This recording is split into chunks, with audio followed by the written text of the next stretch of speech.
Section 3. You will hear a student called Joanna talking to her new supervisor about some research she has done on psychology and music. First, you have some time to look at questions 21 to 26.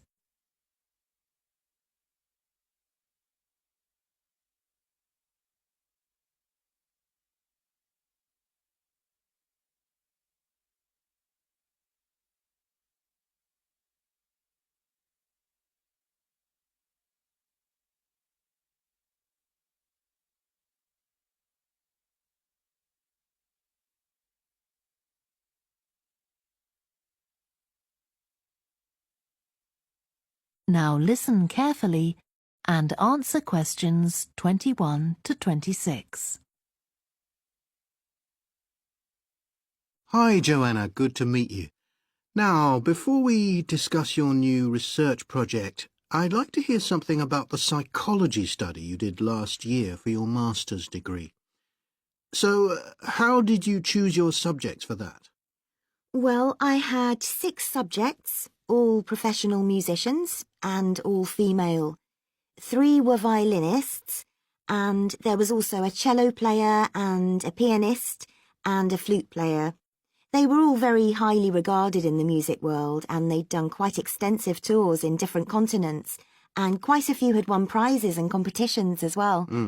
And they were quite young, weren't they? Yes, between 25 and 29. The mean was 27.8. I wasn't specifically looking for artists who'd produced recordings, but this is something that's just taken for granted these days, and they all had. Right. Now, you collected your data through telephone interviews, didn't you? Yes. I realised if I was going to interview leading musicians, it'd only be possible over the phone because they're so busy. I recorded them using a telephone recording adapter. I'd been worried about the quality, but it worked out all right. I managed at least a 30-minute interview with each subject, sometimes longer. Did doing it on the phone make it more stressful? I'd thought it might. It was all quite informal, though, and in fact they seemed very keen to talk. And I don't think using the phone meant I got less rich data. Rather the opposite, in fact. Interesting. And you were looking at how performers dress for concert performances? That's right. My research investigated the way players see their role as a musician and how this is linked to the type of clothing they decide to wear. But that focus didn't emerge immediately.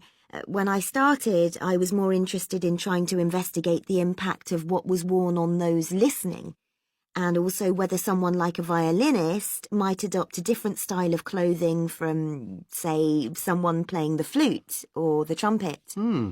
It's interesting that the choice of dress is up to the individual, isn't it? Yes, you'd expect there to be rules about it in orchestras, but that's quite rare. Before you hear the rest of the discussion, you have some time to look at questions 27 to 30.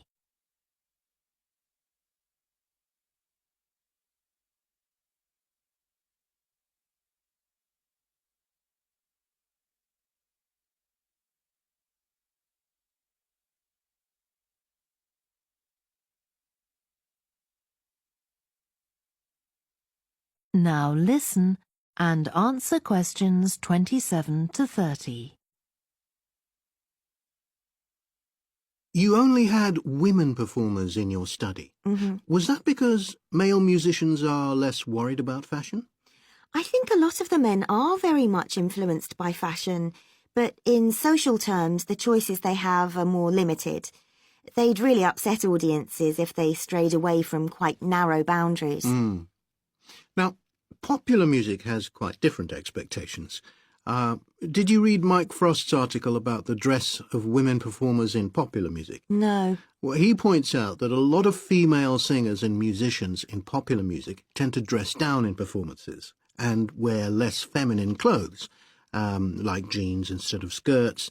And he suggests this is because otherwise they'd just be discounted as trivial. But you could argue they're just wearing what's practical. I mean, a pop music concert is usually a pretty energetic affair. Yes, he doesn't make that point, but I think you're probably right. I was interested by the effect of the audience at a musical performance when it came to the choice of dress. The subjects I interviewed felt this was really important. It's all to do with what we understand by performance as a public event. They believed the audience had certain expectations, and it was up to them as performers to fulfill these expectations, to show a kind of esteem. They weren't afraid of looking as if they'd made an effort to look good. I think in the past, the audience would have had those expectations of one another too, but that's not really the case now. Not in the UK, anyway. No.